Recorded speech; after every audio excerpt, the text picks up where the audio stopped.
Through the years, I have been blessed with opportunities to see various areas of church buildings that are unseen by most. To me, it is fascinating the hidden structure designs supporting our buildings, our rooftops, and other integral areas that remain unnoticed unless disaster strikes. Of course, by necessity, these areas unseen also contain a bit of what we prefer not to see: the dirt, grime, and stuff from bats and rodents past and hopefully not present. One has to endure these sights, though, because there are other scenes, glimpses of beauty that we normally only can admire from afar, if we get to see these things at all. I truly love exploring a classic historic building, such as so many of our churches. This stained glass window is the largest in the Hoffman building and is only visible from the street.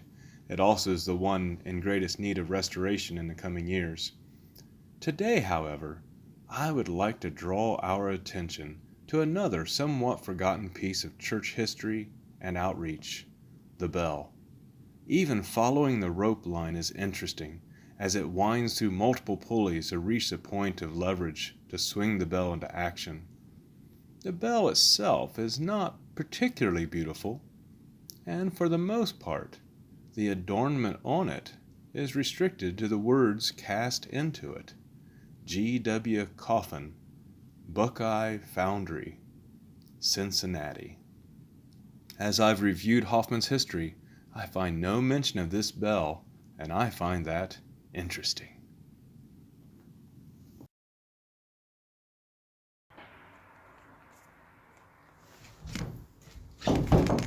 Hey, I think I got it. All right.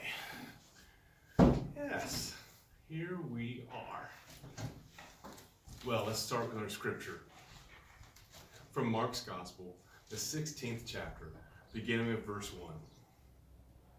When the Sabbath was over, Mary Magdalene, Mary the mother of James, and Salome bought spices so that they might go anoint Jesus' body. Very early on the first day of the week, just after sunrise, they were on their way to the tomb. And they asked each other, "Who will roll the stone away from the entrance of the tomb?" But when they looked up, they saw that the stone, which was very large, had been rolled away.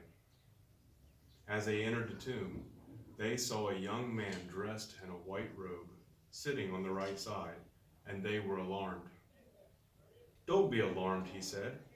"You are looking for Jesus, the Nazarene, who was crucified. He has risen. He is not here. See the place where they laid him. But go, tell his disciples and Peter, he is going ahead of you into Galilee. There you will see him, just as he told you." The word of God for the people of God. Thanks be to God. I have for some time now wanted to have some reason to have a conversation from here in the North Tower of Hoffman United Methodist Church, where the bell spends its days being weathered, sometimes by the sun and the wind. Sometimes the weathering comes from the occasional storms that blow snow and rain in here as well. Church bells, they have a history. It's often ignored. I mean, yeah, we know about some famous bells. I mean, the Liberty Bell probably comes to mind, but hey, that one's cracked. Are there any other bells that you can think of? I mean, I'm sure someone out there knows of a bell that was precious or important or meaningful to them and they remember it, but at the moment, the only other bell I think of is the one that the football players ring after they win a home game. As I mentioned in the lead-in that you should have seen right before this, I noticed in the church history of this structure, which was erected around 1909, the bell is not even mentioned, which I thought was, as I said, interesting, given that there were so many other details that were given. The pot-belly stoves come to mind, for instance. Now, to be fair, the previous structure, the Methodist Episcopal Church, located very near this spot, was erected in 1853, and it didn't really mention the bell either. But it did say that it had a very tall belfry. And if it had a belfry, it had a bell, and probably bats. Definitely bats. But church bells, they have served very quietly in their respective communities, and that's ironic considering what it is that they do. A very small portion of a poem that's called The Song of the Bell was written by Friedrich Schiller in 1799, and it's translated to read as thus: "What in the dam's dark cavern dour the hand with fire's help did mold, high in the belfry of the tower, there will our story loud be told.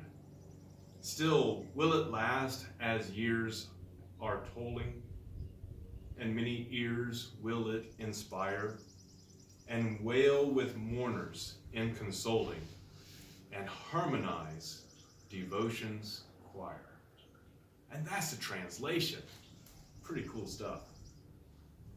We don't often think of church bells as being life-saving, but did you know that in the 1800s there was a church bell that saved a whole town?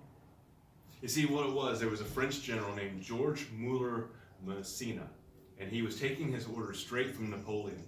And he arrived at a quaint Austrian village that was strategically important for all that they needed to do. He and his 18,000 soldiers were gearing up for their invasion, and the stunned citizens of that little town, they were terrified and without hope. They had no resources to fight off such an invasion, but still they had to plan for some kind of counter-offensive. But what could they do? They knew they were about to be beaten, they were going to be killed, they were going to be sold into slavery, and worse. Their deaths seemed imminent. But you know, since it was Easter Sunday after all, they decided they would go ahead and put on their Sunday best and go to church. For the only way that they could envision a victory was if the Maker got involved, if the Heavenly Father intervened on their behalf. And so they got dressed, the church bell rang, they went to church, and they worshiped. When the services ended, they opened the doors and they saw nothing. Nothing. The entire army of 18,000 was gone.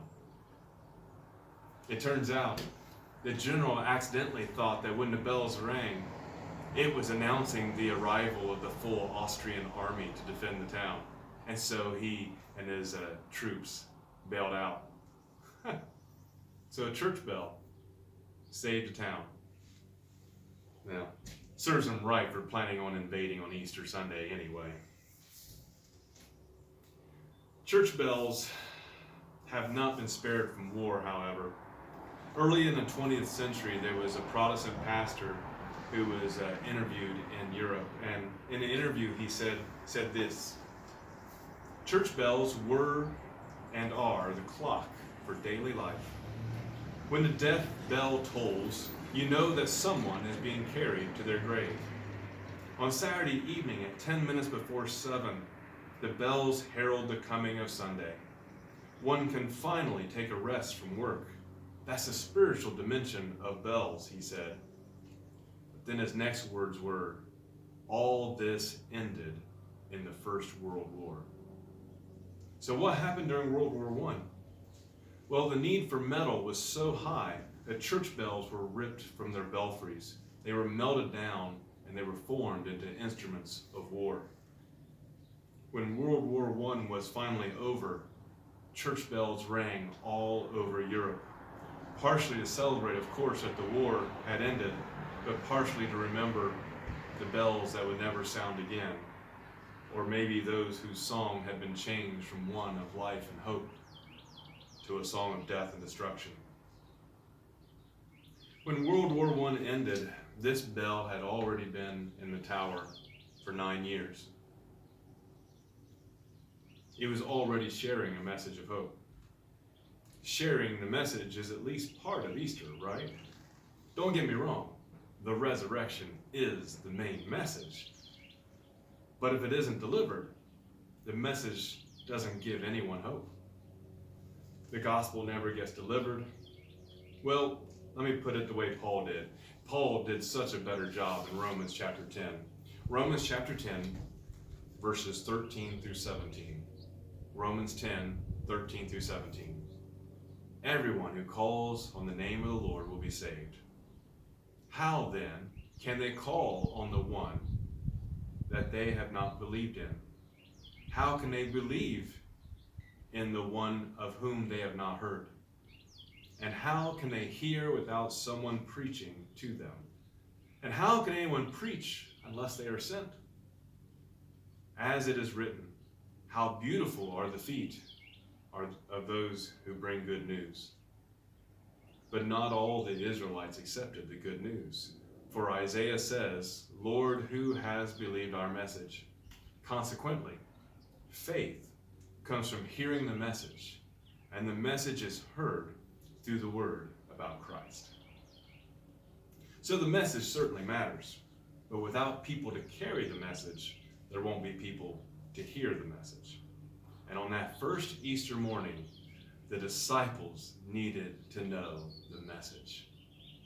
So the women at the tomb were given instructions, again from our passage today, Mark chapter 16, verse 7.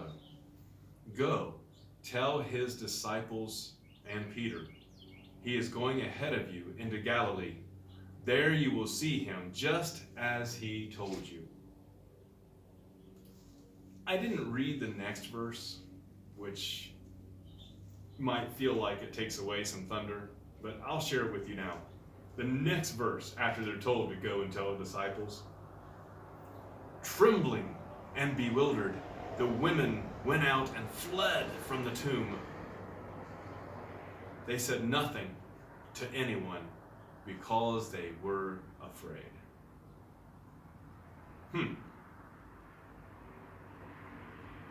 Let me let that marinade just for a moment. Mark's gospel is believed by so many scholars to have been the earliest one. And obviously we know that isn't the end of the story. The other gospels record Jesus being seen and the message to he's risen just as he said. And then we have the whole fact that this is here.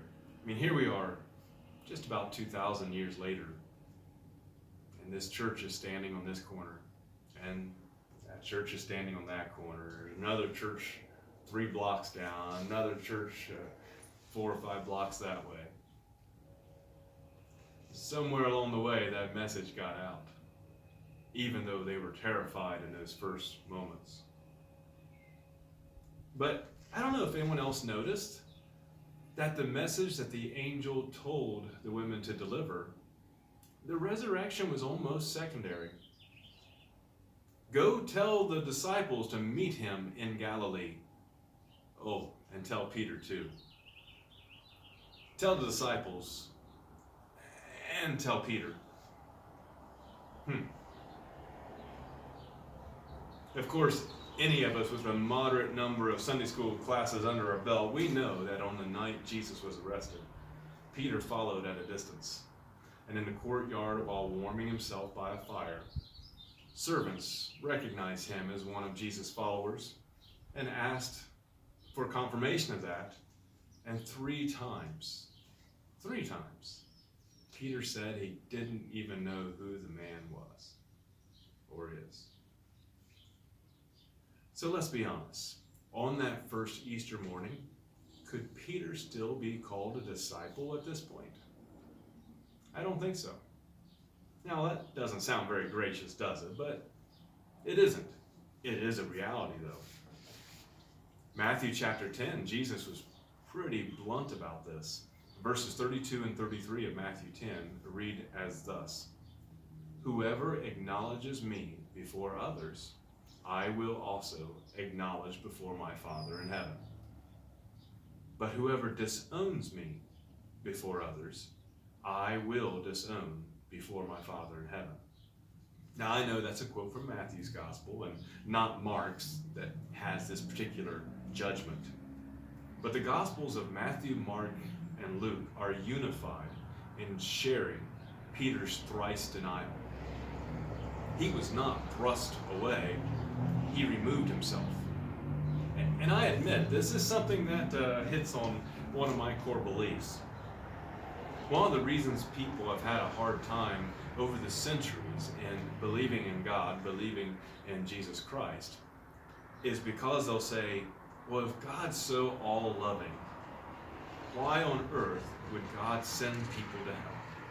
They just can't fathom that. They just can't handle the idea of a loving God sending people to hell. And I gotta admit, I don't see it that way. That's not the way I view it. Say I'm driving along in my car. I've been watching my gas gauge go lower and lower. Maybe I'm hearing my engine misfiring a little bit from something else being wrong. And I go by these exits. And I see there's a gas station. I see there's a garage that I could pull off. But I don't take the exit. Maybe it's because it's not my brand. I don't like the brand of this station. Maybe I don't like how crowded that station is. Or maybe I know the person who runs that station and I don't think they're doing it right. And so I keep passing up these exits. Maybe there's another station that has all these electronic doodad advertisements that are just belting out advertisements so loud can't stand it. Can I admit I'm one of those people who can't stand those? At some point, we're going to run out of gas if we don't take one of those exits. And taking it further, at some point, the vehicle's going to stop running. We, friends, are going to stop running. We can choose the path we're driving on, and we can take one of the exits if we want to.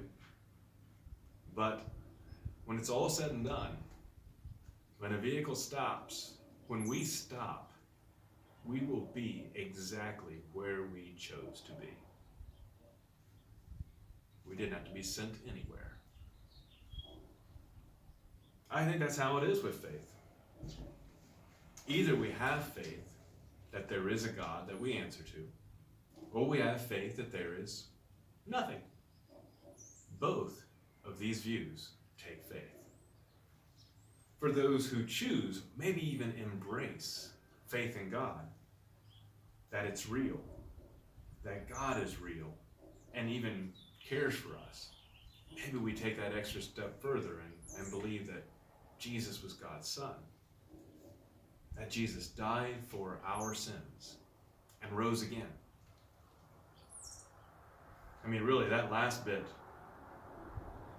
that's the hardest one for us to swallow.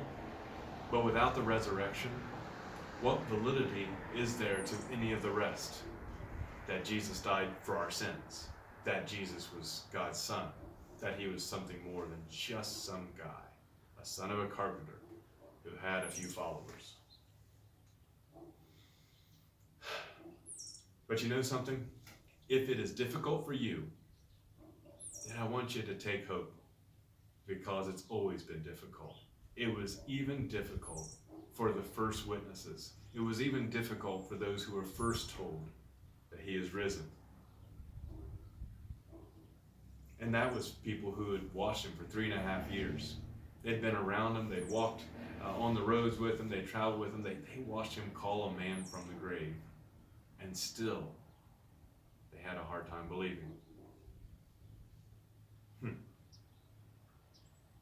The grace for Peter, then, wasn't that he wasn't considered a disciple anymore on that day. The grace is that he was still invited to the meeting place, still invited to go meet Jesus, invited to be restored. He was invited to take that exit, if you will, and he took it. The good news that because of the resurrection, Jesus' death on the cross was not simply a death of one leader, but the death for all sin. That's good news for anyone who will receive it.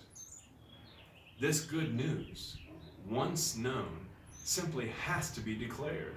It has to be declared boldly and loudly. Christ is risen. He is risen indeed. This good news is declared boldly through our lives, through our words, and even through our church bells. You know, as I mentioned, there's not a lot of history on this particular church bell. But you might have noticed in the video leading up to this time together that the casting on the bell top has certain words. They include G.W. Coffin, they include Buckeye Foundry, and Cincinnati. Now that information can give us some history. Sometime before 1837, George Washington Coffin founded and established a bell foundry in Cincinnati to cast bells and other brass and bronze items. The main foundry was called the G.W. Coffin Company, and the bell portion of the foundry was called the Buckeye Bell Foundry. From 1837 to 1848, they usually had on the bell Buckeye Bell Foundry. In 1848, the company became Buckeye Bell Foundry, and there were some other subsidiaries, including G.W. Coffin and Company and other companies in that same business. It was around 1856 when G.W. Coffin's son, C.A. Coffin, took over the business. So in 1856, his son took over the business, and his son's initials were put on the bell. And then he ran the company until it was purchased by E.W. Van Dusen and C.T. Tift, and it operated in their control from 1865 to 1891. My point being, G.W. Coffin's name would no longer be on the bell, at least from 1865 on, and probably from 1856 on. Well, that's perplexing, because this bell tower, this building, was erected in 1909. But this couldn't have been a bell that was purchased at the time of this building's structurally erecting. But you know that second building I mentioned, the one that had a really tall belfry, that was built in 1853. And though it's not included directly in its history, there are quite a few things that are noted that as a transition from one place of worship to the next, many things were repurposed and reused, including portions of the pews for the first altar rails that were constructed here. And it's not written down, but I'm telling you, friends, I believe this is that bell that was in that tall belfry of the 1853 structure of the Methodist Episcopal Church here in West Milton, Ohio.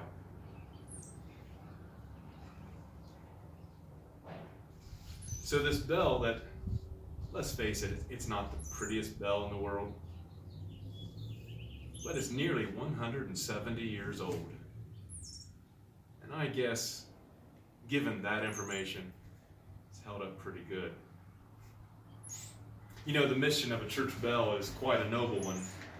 You see, on a normal Sunday, remember way back normal when we would gather for worship on Sunday mornings inside the building? On a normal Sunday, we can't even hear this bell. The many layers of brick, mortar, and wood, they insulate us so effectively that we cannot hear the song of the bell. We cannot hear the good news it shares. If it were inside the sanctuary with us, though, then no one outside the church could hear his song. Remember, Peter was outside the group and was invited in. It isn't convenient that the ones given the instructions to go and tell didn't tell anyone at first. But how much does that reflect our experience too, right? One could say that in our various insulated church sanctuaries, we are still being instructed to go and tell. But too many times we leave that good news untold, other than within our insulated rooms of wood and brick and stone. This bell, weathered by the elements and time, its song, its message, it's intended for those outside to be called in.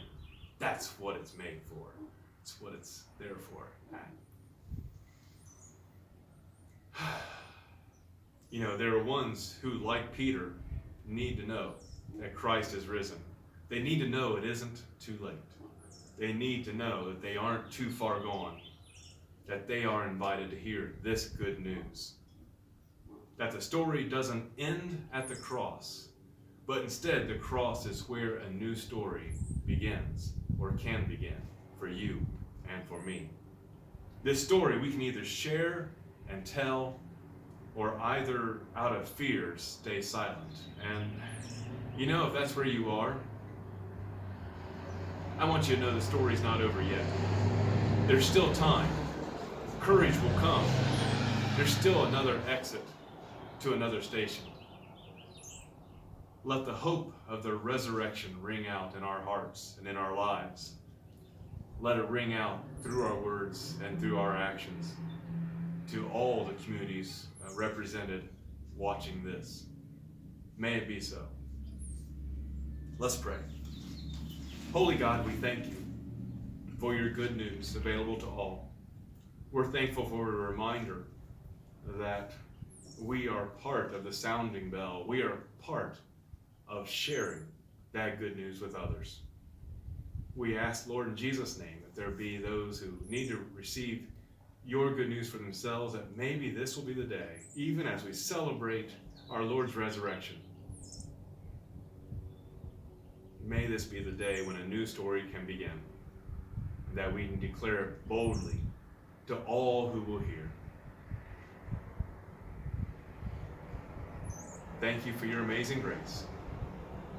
Help us not only through this time of social distancing to be able to endure, but also remind us of all the ways we still have available to us to share hope with others, to share good news that Christ is risen. He is risen indeed, with our families, with our neighbors, with our friends and co-workers, not for our glory, but for yours. Bless us in this task, we ask. In Christ Jesus' holy name, amen. So I hope you've enjoyed this time in the bell tower. I figure not too many of us have been up here, so I thought it'd be fun for us to journey up here just for a bit. I guess it's okay that we can't normally hear this bell, when we're inside. It kind of would have been cool if we could have heard this 167-year-old beauty sing, no? I think that would have been a neat thing. Wait, is that? Oh, wait, who's?